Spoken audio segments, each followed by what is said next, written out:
Buonasera, benvenuti nel Castello di Valbona, un autentico maniero del XIII secolo. Ci troviamo per il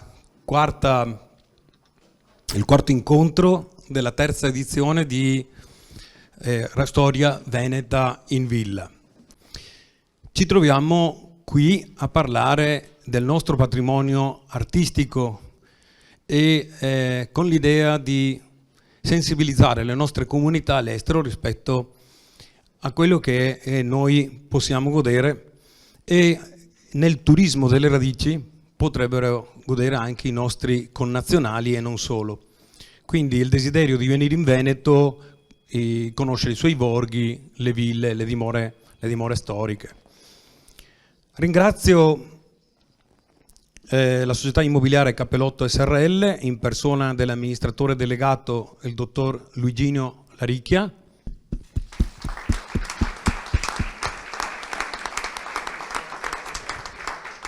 Invito anche il sindaco di Lozzo, a Testino, Luca Ruffin, per un saluto.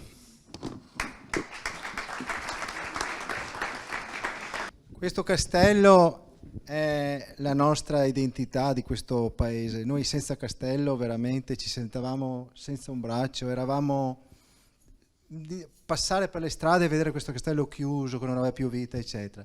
Quando abbiamo saputo che la proprietà aveva trovato un acquirente, che non è un semplice acquirente, è una parte di questo castello, perché la sua famiglia ne era proprietaria.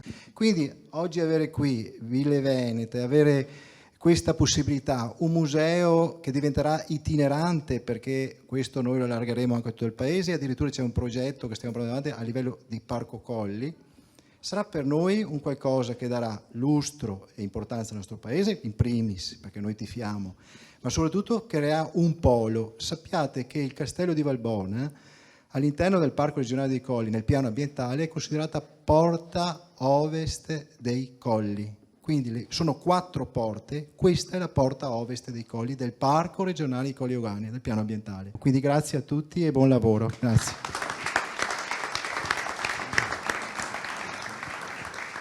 Invito il presidente Giacomo Di Tiene, architetto specializzato nella tutela e nel recupero del patrimonio storico artistico. Ha realizzato vari e numerosi progetti in Italia e all'estero in favore di complessi monumentali, ma tengo soprattutto a sottolineare il grande lavoro di sensibilizzazione che fa con le istituzioni, perché se non ci fosse il lavoro, la direzione, la leadership di una persona insieme a tutta una squadra che giorno per giorno portano avanti la necessità dei proprietari di immobili storiche, non avremmo fatto i passi in avanti che l'associazione è riuscita a fare. Ecco. Grazie Aldo, è sempre estremamente generoso nei miei confronti, ma condividiamo tanti principi. Sarò velocissimo. L'Associazione Dimore Storiche Italiane rappresenta il patrimonio culturale privato da 45 anni, proprio a marzo di quest'anno abbiamo compiuto 45 anni, il 4 marzo del 77 è la sua fondazione, è un ente morale, chi si dedica come me e come tanti altri proprietari lo fa puramente da volontario, è un'attività totalmente volontaristica perché crediamo fortemente che il patrimonio culturale privato sia uno dei migliori investimenti. Il sostegno al patrimonio culturale privato sia uno dei migliori investimenti che le istituzioni locali, regionali e nazionali possano fare. È un patrimonio che non è delocalizzabile. Questo castello qua sta e, come ha ben detto il sindaco prima, rappresenta questa comunità indipendentemente da chi ne è proprietario. E questo è un concetto che va veramente a onore del sindaco, perché non sono tanti gli amministratori locali che la pensano così, e questo è estremamente triste. Se tutti gli amministratori locali la pensassero così, le condizioni sarebbero molto diverse. Noi è da 3 anni che sosteniamo uno studio assieme a Confedilizia e Confagricoltura, che è l'osservatorio sul patrimonio culturale privato, di cui vi do 3 numeri, e poi Aldo mi interrompe quando vuole, per darvi la dimensione quantitativa di cosa significa questo patrimonio.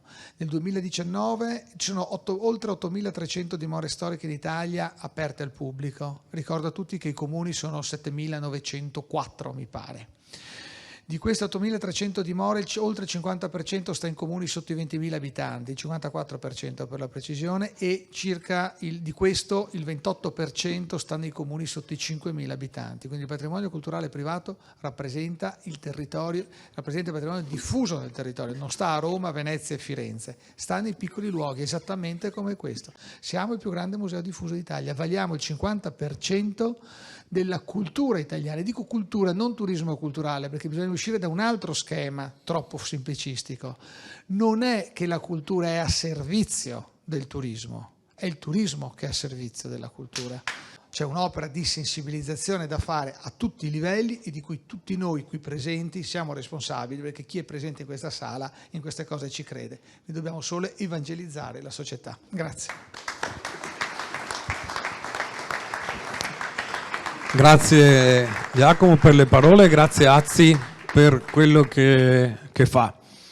Ora è il momento del conte Marcello Maria Fracanzani, consigliere della Corte di Cassazione, già professore ordinario di diritto amministrativo a Udine, autori di vari articoli, saggi, chiamato a vari seminari in vari atenei italiani, esteri, e anche sulle tematiche del patrimonio culturale. Qui in veste di presidente dell'Associazione Nobiliare Regionale Veneta, che è un'associazione nata nel 1958 che partecipa a tante iniziative istituzionali e promuove studi storici. A te la parola. Tranquillizzo subito tutti, non è l'Associazione Nobiliare un'associazione di sediziosi o di nostalgici persi in tempi passati. In realtà si chiama così, si occupa degli archivi e delle memorie storiche delle famiglie antiche del Veneto. Perché? Perché voi capite immediatamente che una villa con la sua storia, un vino con la sua storia, un campo con la sua storia, un piccolo borgo con la sua storia, vale molto molto di più. Se voi avete l'avventura di andare all'estero, prima vi fanno vedere un sasso e poi vi raccontano una grandissima storia e poi vi mandano il conto. Noi invece abbiamo l'idea da 60 anni di raccogliere le carte che andrebbero disperse dalle famiglie e rimagliare le storie. Noi rimagliamo le storie, integriamo quello che negli archivi ecclesiastici o negli archivi di Stato non c'è più. Come lo facciamo? L'ha già detto Aldo, con una rivista che ormai è riconosciuta dal Ministero come rivista scientifica, i cui articoli sono sottoposti a referie e quindi valgono ai concorsi universitari. Allora l'auspicio che io vedo studiando, ed è l'auspicio che l'associazione nelle costanti ritrova e su cui farà un articolo monografico, è come superarono la crisi i nostri vecchi. Non facendo il conto profitti e perdite, perché se facciamo il conto profitti e perdite non bisognava prendere largo, bisognava stare tranquilli, calmi, commerciare un pochetto e via. Non era questo lo spirito di Venezia, non era questo lo spirito delle città, della terraferma, non era questo lo spirito di coloro che scavarono i canali per bonificare queste terre. L'auspicio quindi è che noi, voi, tutti, sappiamo riappropriarci di questo spirito. Lo spirito di gettare il cuore oltre l'ostacolo, e l'augurio che vi faccio oggi è di fare del remo del desiderio ala per il folle volo. Grazie.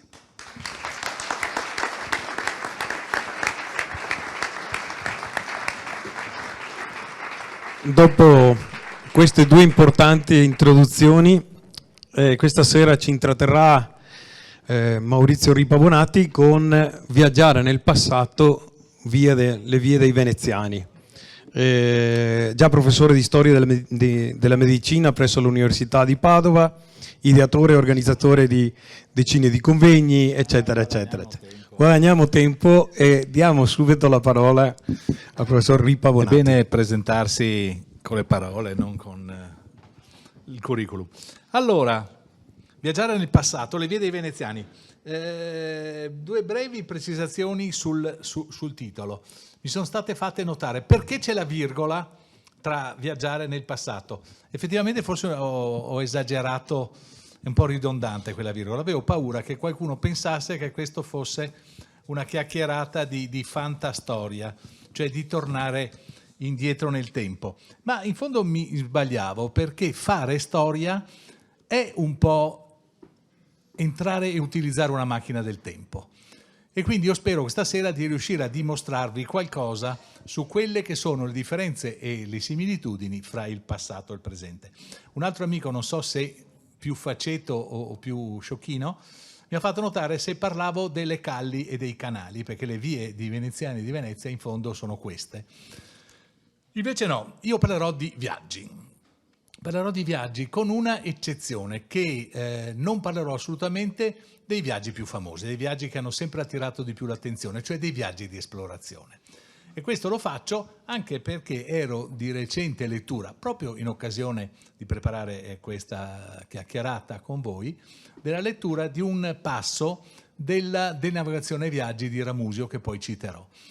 Questo riguarda la parte di Amerigo Vespucci, dove Amerigo Vespucci parla e dice tutte le difficoltà per quanto sia difficile il cercare le cose incerte e l'andare in luoghi dove uomo più non sia stato. E diffida, si può dire, da un diktat che non dovrebbe parlare di argomenti delle esplorazioni chi non abbia vissuto le stesse esperienze. Io non ho vissuto esperienze di esplorazioni e quindi tralascio il discorso. Parlerò invece questa sera di viaggi più normali, di viaggi più semplici, più o meno lunghi, anche in paesi, affronteremo velocemente anche paesi esotici, ma sempre lungo vie tracciate da secoli, vie percorse da persone, da professionisti o anche da persone, da viaggiatori occasionali. Quali sono le domande che cercherò di rispondere questa sera? Cercherò di parlare di come si viaggiava un tempo, iniziando da chi viaggiava un tempo, di come si viaggiava e di quali erano le attenzioni o i pericoli particolari che doveva affrontare chi viaggiava. Ebbene, la prima domanda non è assolutamente facile e mi sono reso conto che non è possibile fare una graduatoria che sia valida, anche se io mi occuperò solamente di 5 e 600, non è possibile fare una graduatoria che sia valida nel tempo e nello spazio, in tutti questi stati e staterelli che frammentavano l'Europa dell'epoca. E quindi ho fatto una lista in ordine alfabetico. Alla fine poi mi sono reso conto che in fondo rispecchia abbastanza quelle che sono le percentuali. Le vediamo velocemente, poi le vedremo in particolare. Abbiamo dunque i mercanti, abbiamo i messaggeri, abbiamo i pellegrini, abbiamo i religiosi, soldati, studenti, vagabondi. Queste sono le categorie principali dei professionisti, si potrebbe dire, del viaggio. Poi c'erano delle categorie minori che corrispondono a quella ristrettissima minoranza dei ceti sociali più elevati.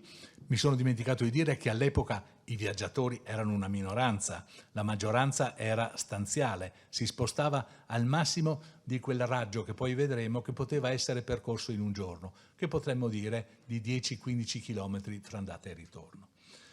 Ci sono quindi gli aristocratici in senso lato, ci sono i diplomatici, i funzionari e uomini di cultura. E infine una categoria nascente, che è quella dei turisti.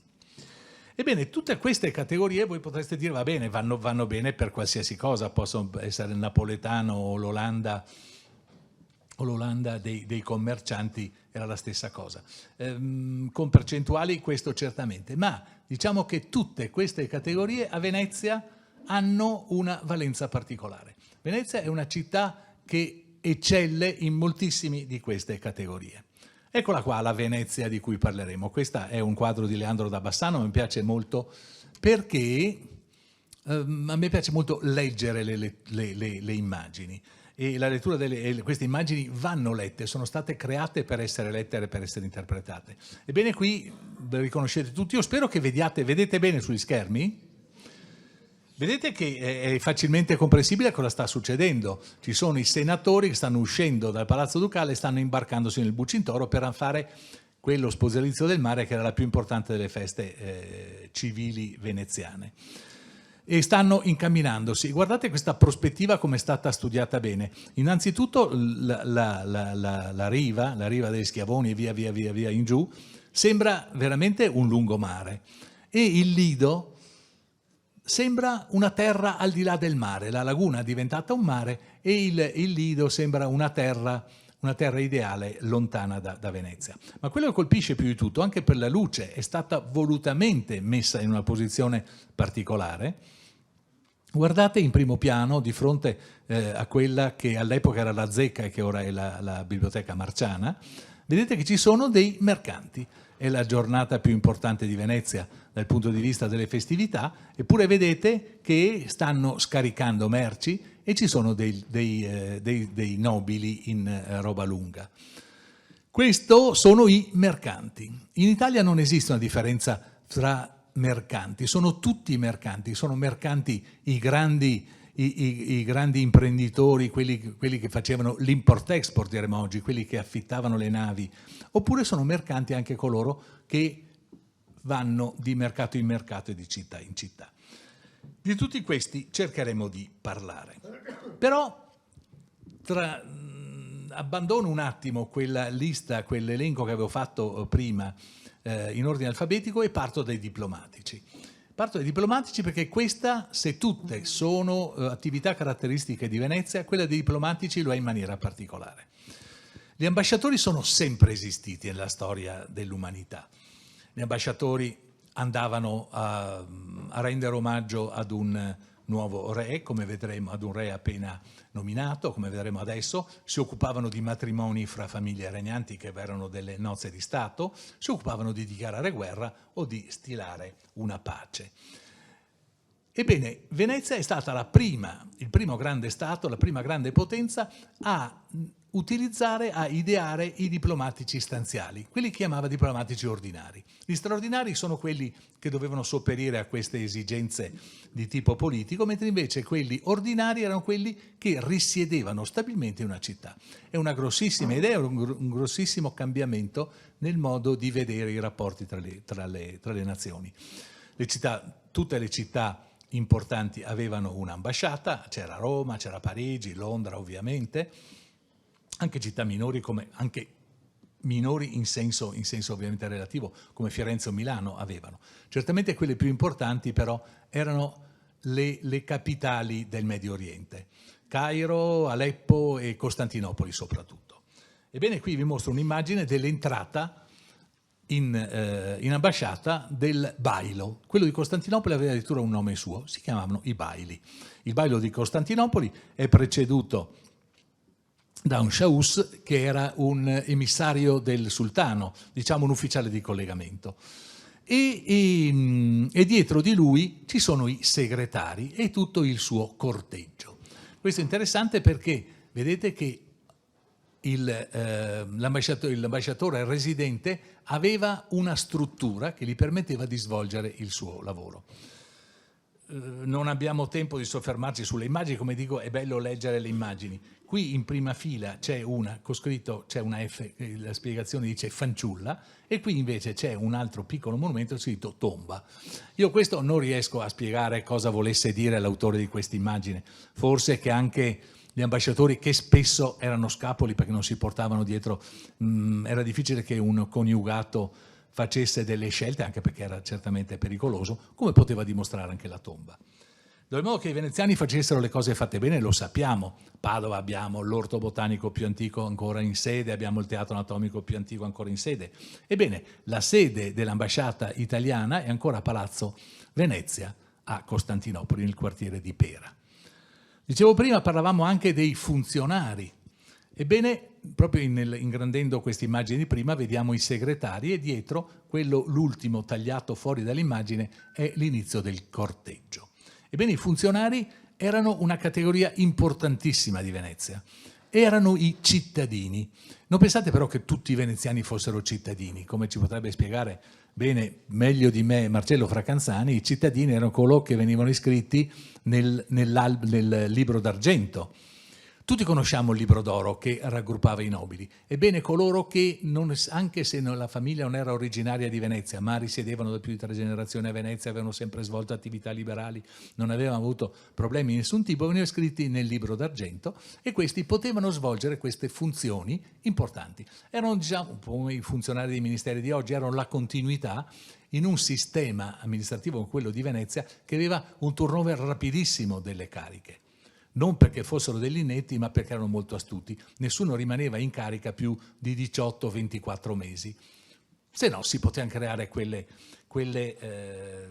situazioni negative che ben conosciamo.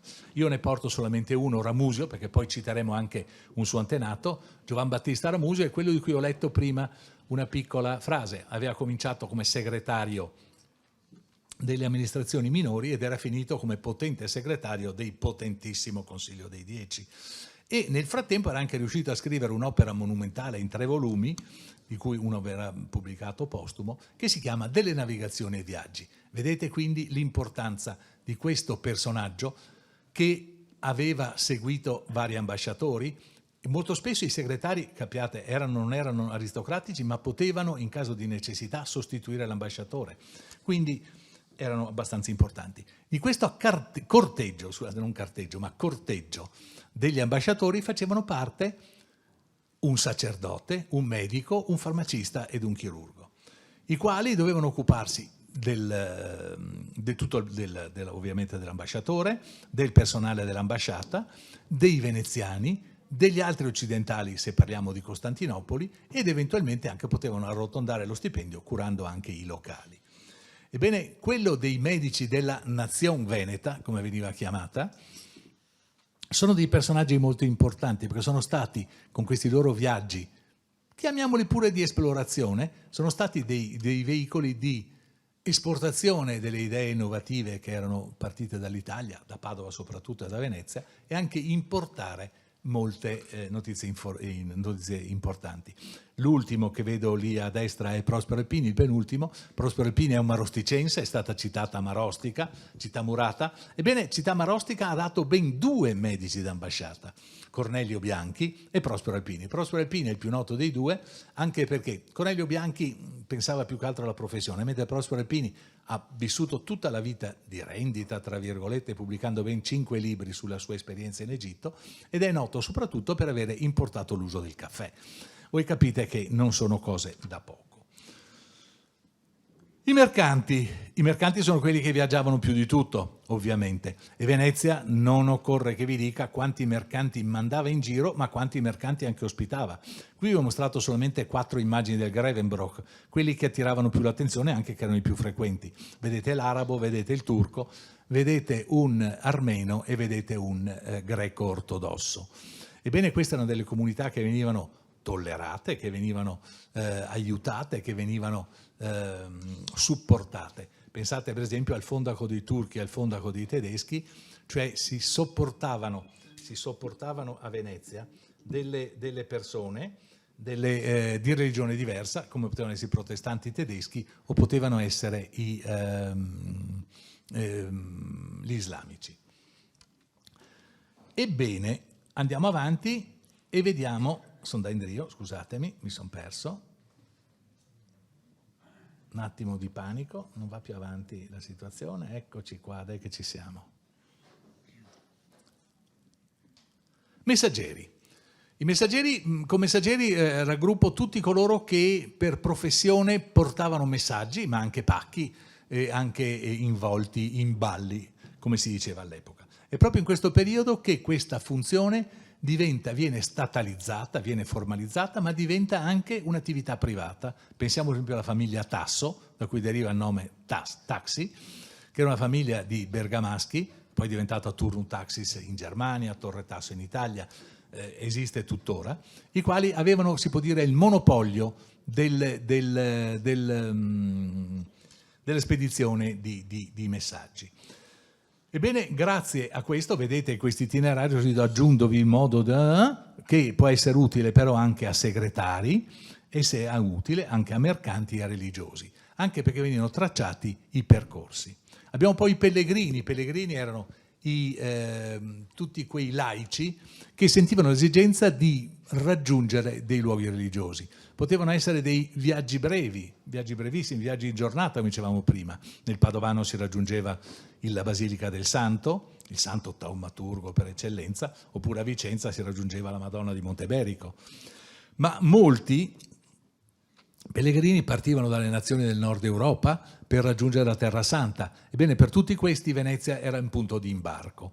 E qui sotto vediamo un ingrandimento di questa silografia acquarellata in maniera molto spiritosa. I tetti di Venezia e dei campanili sono azzurri, non ho capito perché, ma evidentemente l'autore li vedeva così.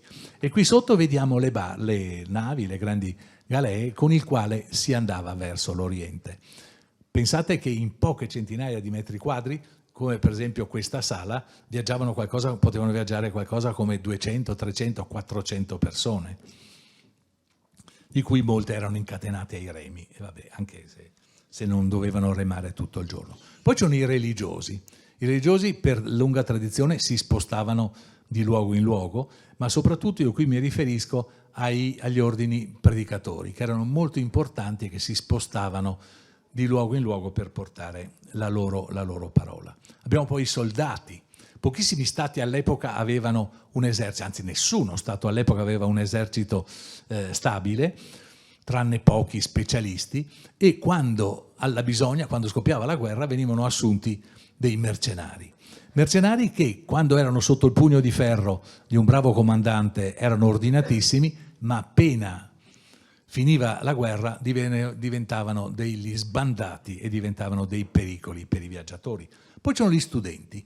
Questo è un aspetto molto interessante. Noi pensiamo oggi con il progetto Erasmus, con le facilitazioni, con questo, con quello, i voli low cost, che gli studenti viaggino molto. Gli studenti di oggi viaggiano molto meno di quello che viaggiavano nel 5 e nel 600. All'epoca c'era la peregrinazio accademica e gli studenti, era raro che uno studente frequentasse la stessa università per tutto il corso di studi. Si spostavano di un'università in università. E in questo caso, nel territorio della Serenissima, c'è l'Università di Padova, che è stata la tappa principale, la tappa più importante della peregrinazio accademica. Qui vediamo un Liber Amicorum, che erano dei librini che si portavano dietro gli studenti. Ebbene, vediamo un gruppo di studenti che si è evidentemente aggregato ad un gruppo di mercanti, i quali stanno uscendo da una zona montuosa, raffigurata da quella specie di galleria, di tunnel, di grotta, ma girato l'angolo ci sono già pronti i banditi, coloro cioè che erano stati i banditi della città che non potevano più rientrare per aver commesso dei reati, i quali assaltano questa colonna per rapinarla. Vi faccio notare un'altra volta che attorno ci sono degli uomini armati che stanno camminando. Questo ci sarà utile dopo per capire la velocità dei viaggi.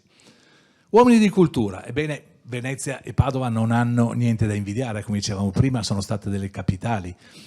Padova ha avuto il miglior sponsor, il miglior testimonial che ci possa essere in Shakespeare, quindi non occorre che lo diciamo. E addirittura essere dottore di Padova, un laureato a Padova, era un emblema per tutta Europa. William Harvey, per esempio, io vi ho mostrato questa immagine sempre tolta da un Liber Amicorum, così viaggiava un laureato di Padova, a cavallo, vestito di nero, accompagnato da una specie di scudiero. Ebbene, l'unica biografia importante di William Harvey, lo scopritore della circolazione del sangue, si dice che lui girava a Londra come si usava a Padova, a cavallo, accompagnato da un giovanotto. Aveva imparato molte cose a Padova, anche questa un po' più leggera. E poi ci sono i turisti. Sono gli antesignani, i precursori di quel Grand Tour che porterà milioni di persone a girare per la nostra nazione. Ne ho scelti due velocemente, saranno i due che citerò brevemente. Sono Michel de Montaigne, un saggista francese, e Thomas Coriat, un cortigiano, chiamiamolo così, inglese. Sono due personaggi molto diversi, di nazionalità, di età, di lingua, di religione. Uno è cattolico, Montaigne, e l'altro è anglicano, Coriat, eppure sono animati da uno spirito analogo e anche da una apertura mentale veramente notevole, che gli permette di studiare e di imparare e di apprezzare tutto quello che si può vedere in una nazione diversa di usanze dalla propria. E infine ci sono i vagabondi. I vagabondi sono questa enorme quantità di personaggi che vaga per trovare le fonti di sostentamento da un luogo all'altro. Una marea di persone alimentata costantemente dalle frequentissime guerre, dalle epidemie, dalle carestie che spesso andavano assieme, che andava ad alimentare questa grande marea di senza tetto. Finiamo con gli aristocratici. Ho scelto questo anche perché è appena stato venduto a Londra questo quadro attribuito a Tintoretto.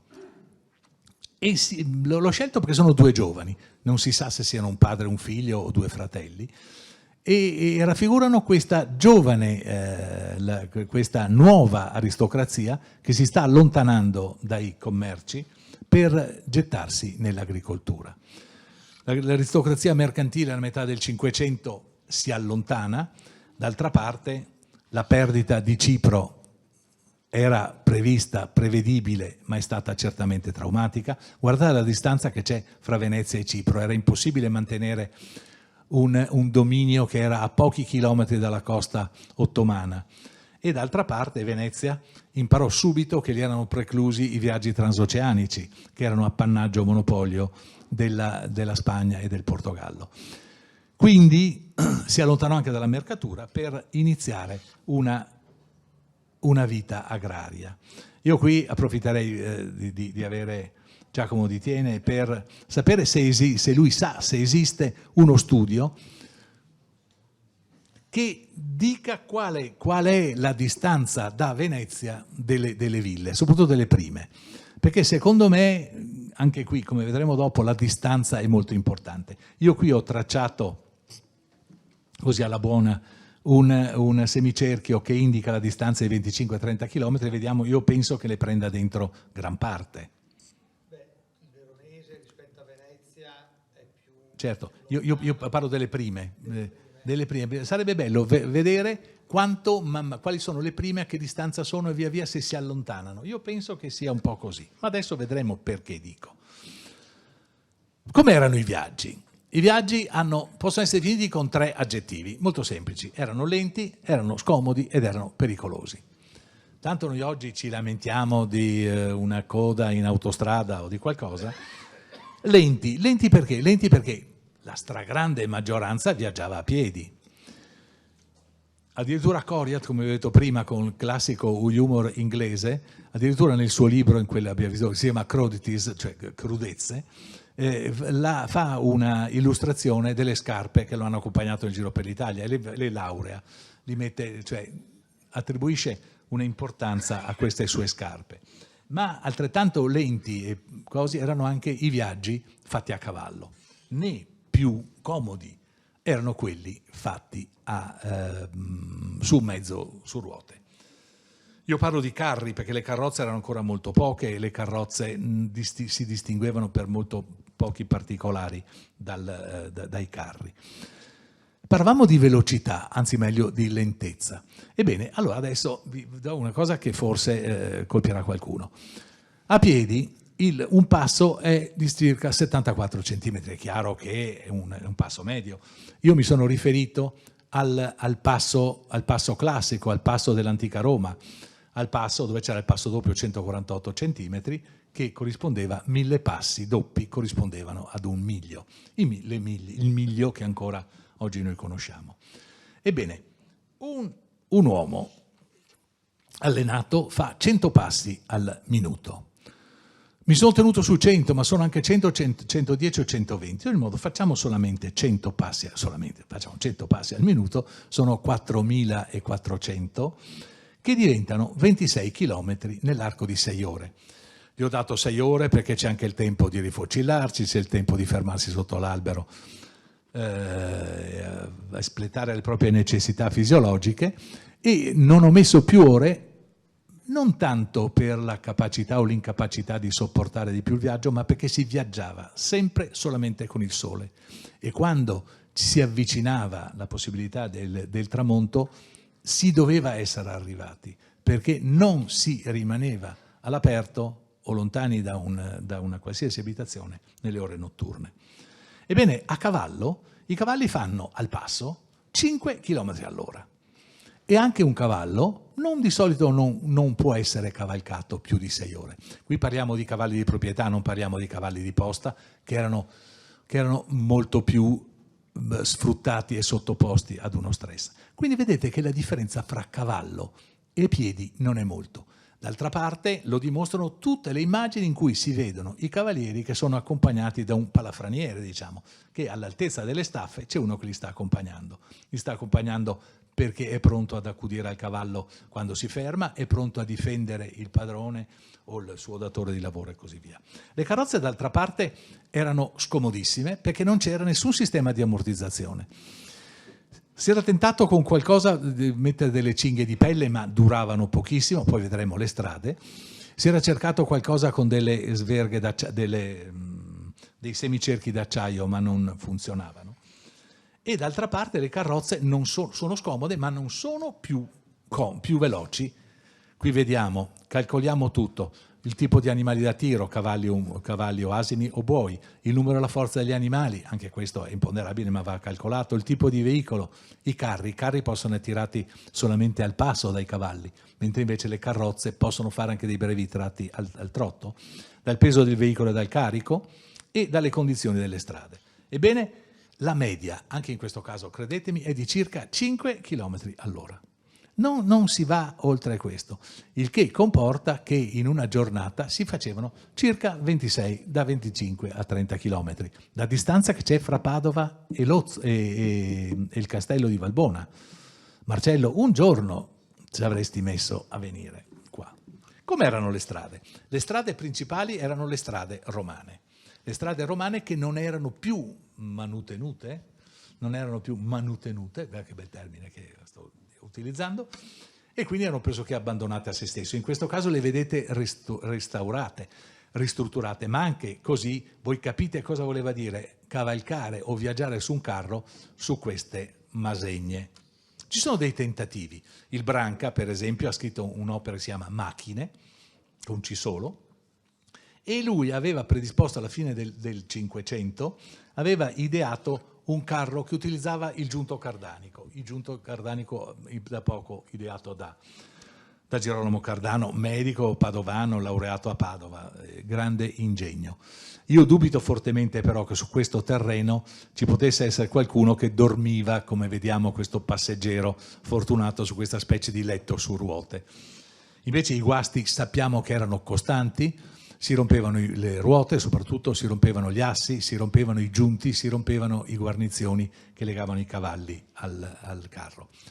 D'altra parte, là dove non si andava sulle strade di epoca romana, che erano contrassegnate dalle masegne, c'era sempre il pericolo, per esempio, di impantanarsi. Qui vediamo un bellissimo disegno del Pozzo Serrato, il quale ci mostra un carrettiere che sta pregando l'aiuto divino, perché il suo carro, che portava una grande botte evidentemente piena, una specie di autobotte dell'epoca, si è impantanato fino agli assi e neanche un cavallo aggiunto al paio di buoi riesce a trarlo d'impaccio. È molto interessante questa immagine anche perché vediamo che siamo al confine dei territori della Serenissima. Questo ponte evidentemente potremmo pensare che questi siano le prealpi venete. Questo leone di San Marco indica che qui ci si trova in un posto di frontiera in cui si entra nei territori della Serenissima. Non parliamo poi delle strade di montagna.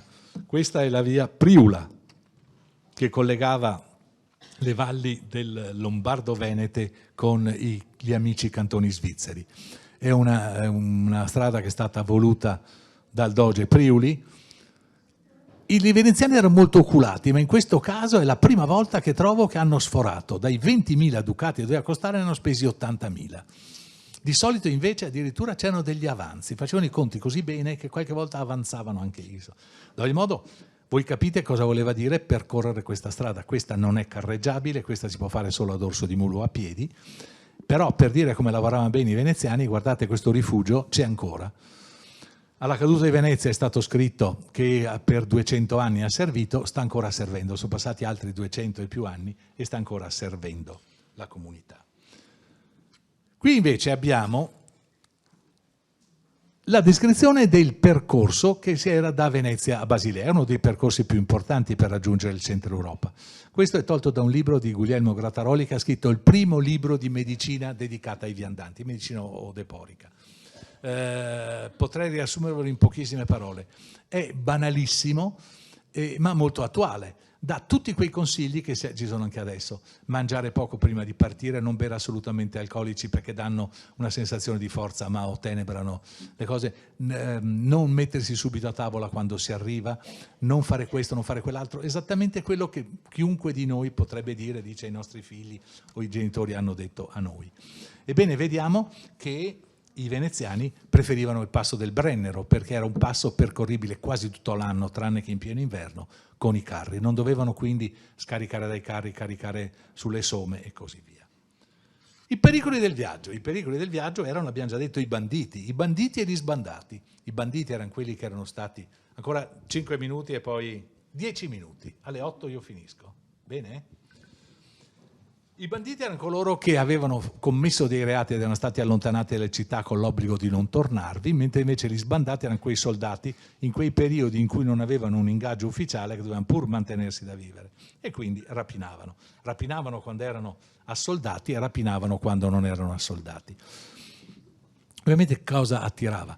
Tutti ormai sapevano di non girare, un qualsiasi viaggiatore portava il meno possibile, quel poco denaro che doveva servirgli di giornata per superare la giornata, ma il cavallo, le cavalcature erano una merce meravigliosa, lo erano i finimenti, lo erano le selle, lo erano i vestiti dei viaggiatori, lo erano i libri, anche i libri, il libro più semplice era costoso, e lo erano le armi. Come oggi succede, qualcuno può sentirsi sicuro di avere le armi, anche all'epoca succedeva così. Più uno era ricco, più aveva le armi belle e più era preda dei predoni, i quali sapevano usarle meglio di lui e gli facevano molto gola. Non so se voi notate un particolare di questa immagine, questo particolare ve lo mostro così. È un impiccato. Ebbene, la cosa che accompagnava, come ci ha mostrato anche Coriat nel suo frontespizio, potremmo tornare indietro, tutte le strade erano disseminate di condannati a morte che venivano lasciati lì appesi a imperitura a memoria finché non cadevano a pezzi, finché i rapaci non se li mangiavano, finché la corda non cedeva e li mangiavano i felini. Questo doveva servire a monito dei banditi e per sollevare l'animo dei viandanti. Eppure i pericoli erano immensi. Paradossalmente viaggiava più tranquillo il denaro, perché in questo periodo funzionavano perfettamente le lettere di credito. In questo caso ne vedete 2, sono state fatte a Venezia per la fiera di Bolzano e sono intestate ad un Pietro Foscarini. Sono per belle cifre, sono 1000 ducati l'una queste 2. Capite però che venivano depositati i soldi a Venezia, venivano riscossi a Bolzano o viceversa, e poteva riscuoterli solamente chi corrispondeva, chi era il titolare del deposito. Per mare non occorre che vi dica che c'erano grandi pericoli. È molto bella questa silografia dove i personaggi, gli uomini sono magnificati rispetto alla nave che è piccolina, ma bisogna far vedere le facce, le espressioni di terrore, di panico dei personaggi. La nave disalberata, gli uomini che cadono in mare, il carico disperso. Però anche per mare i pericoli erano maggiori di quello che si può pensare. Una brutta sorte è tornata a 2 ambasciatori, vi dicevo prima, 2 ambasciatori straordinari. Specifichiamo perché l'ambasciatore ordinario era di stanza a Londra, mentre invece il Doge ha ritenuto opportuno, quando è stato eletto Giacomo I, si è passata dagli Stuart, dai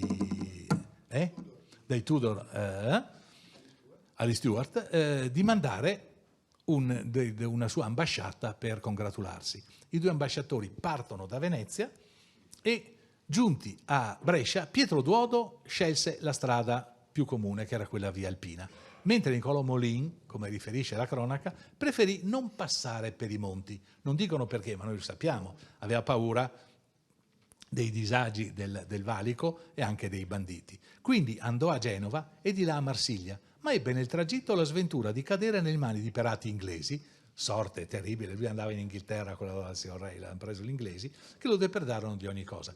È successo un caso diplomatico, poi sono stati rifusi, hanno avuto le scuse del re e così via. Però capite che anche dei personaggi così importanti come 2 ambasciatori veneziani che giravano con delle scorte che erano vigilati, guardati a vista, potevano correre il rischio di questo tipo. Ma adesso guardiamo una mappa dell'epoca. Guardate che tutte le mappe, come quella che abbiamo visto prima, sono da ruotare di 90 gradi. In questo caso l'est è a nord e l'ovest è a sud. Questi sono i territori padovano e veneziano e noi, guardandola da distante, vediamo tutto un reticolo, una ragnatela di strade, pensiamo noi. No. Nelle mappe antiche le strade non sono tracciate, non sono neanche ricordate, non esistono. Tra villaggio e villaggio, che sembrano le casine del Monopoli, tra villaggio e villaggio non ci sono vie di comunicazione. Tanto i locali le conoscevano, andavano, seguivano le orme di chi era passato prima di loro. Importantissimi invece erano le vie fluviali e tutti i commerci e i trasporti importanti avvenivano via fiume. Eccolo qui il posto dove siamo. Adesso il canale non è un granché, ma vedete che un ponte a 3 archi fa capire che certamente in certe situazioni era molto più ampio. Guardiamolo qua. La via del Brenta era importantissima, ci sono carte geografiche proprio che ci mostrano come raggiungere Venezia da Padova, sia lungo il canale del Brenta, sia lungo il Brenta, sia i canali che erano stati costruiti. E d'altra parte Thomas Coriat ci dice l'utilità di questa via d'acqua. Dice che verso le 7 del mattino su una barca è partito che discese il fiume Brenta. Arrivai a Venezia verso le 2 del pomeriggio. Tra Padova e Venezia ci sono 25 miglia. Il fiume Brenta è di gran vantaggio per i cittadini di Padova perché possono andare avanti e indietro da Padova a Venezia e da Venezia a Padova molto agevolmente nel giro di 24 ore. Come si viaggiava? Ovviamente non a remi, si viaggiava tirati da cavalli da alaggio sulla riva. Ecco qua. Questi sono frequentissimi in tutte le epoche, fino al Settecento si vedono sempre questi burchielli che percorrono, che risalgono e scendono il Brenta. I burchielli avevano, come avete visto, un albero, non era un albero per reggere la vela, era un albero dove veniva tesa questa, possiamo chiamarla corda, gomena, non lo so perché il termine marinaresco non lo so, i quali non andavano a vela, veniva attaccata solamente questa corda con la quale venivano trainato, e tanto che quando arrivavano a Fusina dovevano essere trainati da barca per poter portare i propri passeggeri fino in centro. Compagni di viaggio, e stiamo finendo, oltre a zecche, pulci e pidocchi, c'erano cavalli e asini ovviamente, e muli, c'erano i cani, però i viaggiatori avevano ogni tanto qualche cosa di diverso, come quando ero ragazzino e si vedeva il Circo Togni che passava questi 200 camion con la giraffa che veniva fuori, o con il... Per esempio, nel 1551, da Lisbona a Vienna ha viaggiato l'elefante Soliman, che prendeva il nome irridentemente di Solimano il Magnifico. Era un dono di Giovanni III, re del Portogallo, a suo nipote Arciduca Massimiliano, e passò lungo i confini della Serenissima Repubblica e andò poi a Bolzano, arrivò quasi in concomitanza con la fiera di Sant'Andrea a fine novembre, poi arrivò a Natale a Bressanone e di lì a poco partì. Guardate questa immagine che c'è nel famoso Hotel Elefante di Bressanone e si vede che chi l'ha fatto l'aveva visto, perché all'epoca gli elefanti erano ancora abbastanza inventati, avevano di solito le zampe da capra o avevano la proboscide che partiva dalla fronte, quindi erano completamente diversi. Questo invece è stato visto da qualcuno che l'aveva visto. Altrettanto divertente è l'incontro di Michel de Montaigne, il quale in occasione ad Augsburg, che lui considera una delle città più belle che abbia visto, aveva incontrato una coppia di struzzi che Venezia, forse le autorità veneziane, mandavano in dono al duca di Sassonia. Questi due viaggiavano, lui descrive che viaggiavano tenuti delle briglie e che sollevavano e suscitavano l'ilarità dei passeggeri.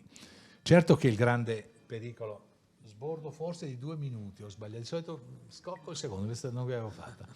Il grande pericolo però erano le epidemie, le malattie, verrò picchiato. Tutte le città, Padova compresa, che era una città particolarmente munita di protezioni e di mura, a tutte le città si poteva accedere ovviamente tramite le porte solamente, ma subito dentro, subito fuori le porte c'erano degli ospizi o ospitali, che erano i progenitori degli ospedali, dove doveva fermarsi coloro che non potevano, che non venivano riconosciuti sufficientemente sani per entrare. Come si faceva a dimostrare di essere sufficientemente sani? Si dovevano esibire le fedi di sanità. In questo caso vedete un'anteprima, una fede di sanità che non avevo mai visto, perché le ho sempre viste, ce ne sono tantissime in giro, per carità, anche in vendita se ne trovano, ma sono sempre compilate. Questa invece è nuova, è una fede di sanità che potrebbe essere falsificata. Vedete che è stata fatta dal conte capodilista, il quale era definito conte del Rastello. Il Rastello è conte del portone, del cancello, colui che poteva permettere il passaggio, un pochino come potevano fare qui. La similitudine fra la fede di sanità e il Green Pass non penso che ci siano problemi, penso che tutti la vediate. Ma guardate che anche all'epoca, anche se erano più bravi, poi vedremo perché, anche all'epoca non passavano inosservate. Montaigne, che è questo che vi dicevo prima, questo personaggio francese, giunto in pianura padana, osserva che senza bollette di sanità avute a Trento e confermate a Rovereto non saremmo mai entrati in città di Verona. Ma c'è sempre un ma. Questa che era una prova, secondo me, secondo noi, di grande efficacia, lui protesta e dice così: e sì che non c'era la minima voce in giro d'un pericolo di peste, ma è l'abitudine, oppure è fatto per truffare quel po' di quattrini che costano. Ebbene, voi capite che sei anche una persona di grande cultura, era stato anche sindaco, era stato sindaco di Bordeaux, frequentava il re, aveva il coraggio di criticare il re, non capisce che se non c'è un pericolo immediato che si vede, non vede perché bisogna seguire certe regole, capite che è difficile farle capire. Ad ogni modo avevano una grande fortuna in passato, avevano quello che noi non siamo riusciti ad avere perché noi siamo troppo liberi, noi siamo stati lì a discutere, ma perché un ristoratore deve chiedere i documenti? Senza contare che i tabaccai lo chiedono ai ragazzini, che al cinema, adesso non so, ci sono ancora film proibiti, non credo. Ai miei tempi però si chiedeva la carta d'identità, lo chiede il tabaccaio, lo chiede chiunque. E noi siamo troppo liberi, mentre invece all'epoca c'erano i confini, e c'erano confini non solamente confini statali, c'erano confini a ogni piè sospinto, ogni castello aveva il suo confine, e tanto più erano quelli statali. Quindi anche il castello di Valbona ovviamente costituiva un confine. Erano proprio questi confini che erano stati creati per esigere dazi e balzelli che diventano utili quando scoppiano le epidemie, perché c'è già una struttura pronta e adeguata per bloccare i viandanti. Era un confine col Vicentino. Certamente che per l'epoca, anche come oggi un pochino, non resta che affidarsi ai santi protettori. I santi protettori dei viandanti sono San Rocco e San Cristoforo, i quali, guarda caso, sono anche i protettori delle epidemie. E sempre non a caso, la chiesa qui vicino è dedicata a San Rocco. A dimostrazione. Grazie.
Vivi,